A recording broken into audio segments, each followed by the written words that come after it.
ask for the order for the first time, what do they say? They say, nah, they'll want it. That's very rare too, because remember, you've already been through. Okay, I'm just going through right now Jordan Belfort. I'm getting brushed up on how he teaches the straight line. I've been using it for so long that I do it without even thinking. He's breaking down the syntax of the straight line, which is his overview. The number one thing he listed was to get immediate control of the sale. Number 2 was gathering intelligence. 3 was maintaining massive rapport. 4 is a transition to the close. So you had this transition, which is as simple as, Jill, Jim, John, Joe. Based on what you said. This would be a perfect fit. This is a perfect fit. Let me tell you why. Based on how you responded, here's the solution. And your solution is represented in step 5, which is you make your straight line presentation. You make your presentation. And your presentation, at the end of the presentation, you ask for the order.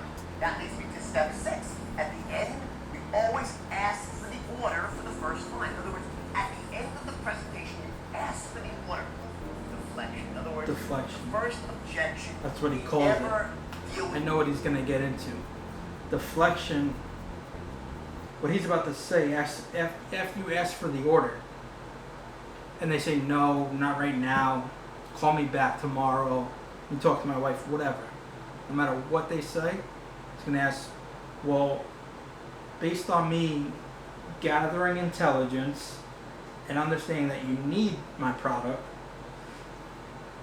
and then presenting to you my product that fills the solution to your problem, does it at least make sense to you?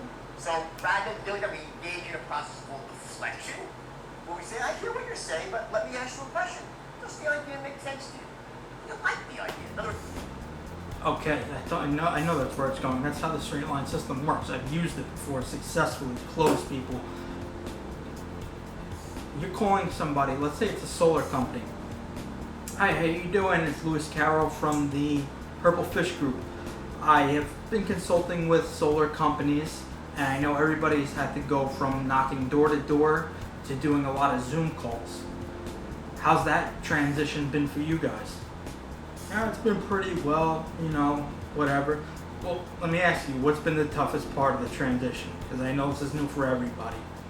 Honestly, the toughest part has been getting everybody in front of the computer, or them not knowing what to say on there, or whatever it may be. Okay, so you're telling me that you've had to transition to going remote and doing this through video Zoom conference calls, and then you're going to list 2 or 3 things that have been your biggest problem with that transition, and I'm going to say the close. This makes perfect sense for you then.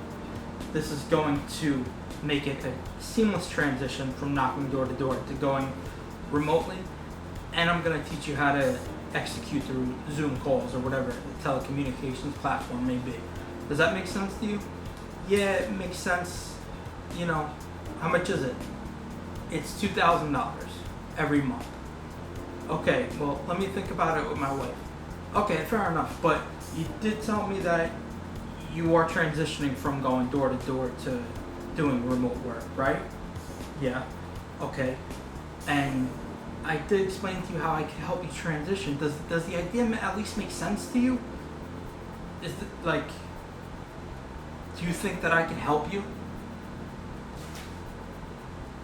Which is going to, now I mix this deflection, which Jordan Belfort calls it, to Chris Voss's technique, which one of his clients labeled as unlocking the floodgates of truth.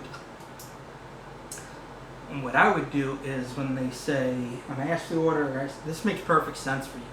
This program is going to allow all your guys to go from working out on the field, working at home or in the office remotely, perfectly. Then they say, let me just think about it.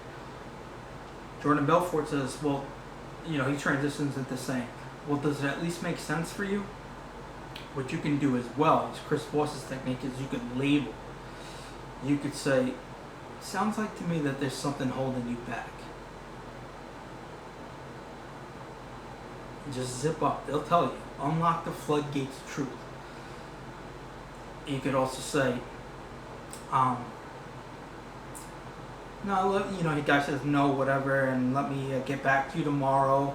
I'm going to my kid's soccer game. I gotta drive my other kid to college on Sunday. Let's link back up on Monday. Look, it sounds like you're a super busy guy. Yeah, I'm super busy. I'm doing this, that, and the third. What I'm presenting to you could not only save you time, but double your money. I mean, you both know time is money, right? Yeah. Well, if I can show you black and white how this can save you time and money, and I can show you how this can be a great investment and asset for your company, would there be anything else that might possibly hold you back from going ahead and signing this contract?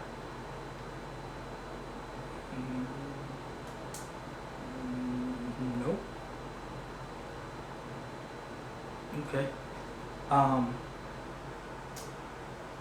Going through the order and I've dealt with WebEx, I've dealt with all these other companies, and I've had enough.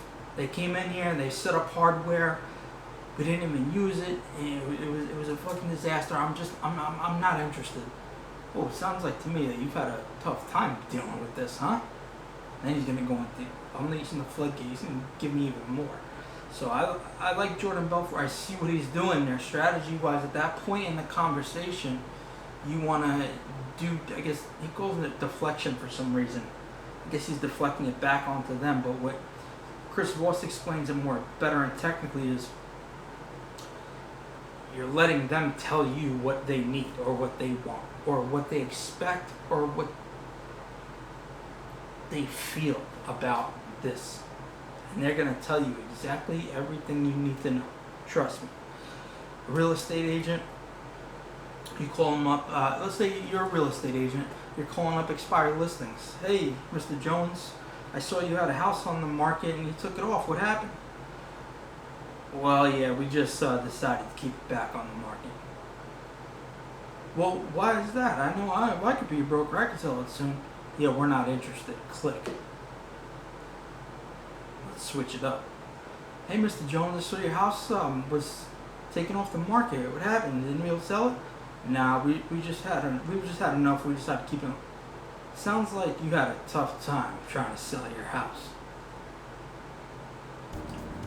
After that, he's going to tell you everything that you need to know. Trust me. Sounds like you had a tough time selling your house. Sounds like that was a rough process. Obviously, things didn't go how you wanted it to go. That's why I'm on the phone with you. It feels like to me you've had enough with this process. It sounds like, it feels like, it looks like, it sounds like. Those are the labels. It feels like, it looks like, it sounds like. Anybody's complaining about, I'm not interested, I thought, don't call back. Sounds like you're pretty upset with this whole situation that we have going on here. And the last thing I want to do is upset you. Sounds like you've had a rough experience in the past. Yeah, I have had a rough experience. This guy called me, hounded me every day, charged me commissions on this, that, and the third. So commissions, hounding him, and whatever else he said is what's holding him back. Mr. Jones, I understand that you've had problems with people in the past you've done business with, but to show you the kind of businessman I am and how I conduct myself, those commissions you spoke about, I'm not charging you any commissions for the next 6 months. That's how much I value your business. Not only that, I'm not going to charge you any fees for the next 6 months. If you think I'm trying to get you as a client for the next 6 months, you're wrong. I'm looking to do business with you for the next 20, 30 years. So, I know you had a bad experience in the past, but if I can do what I said I could do, and I have it in writing, but I'm not going to charge you a single dollar for the next 6 months. Is there anything else that could possibly hold you back from doing business with me?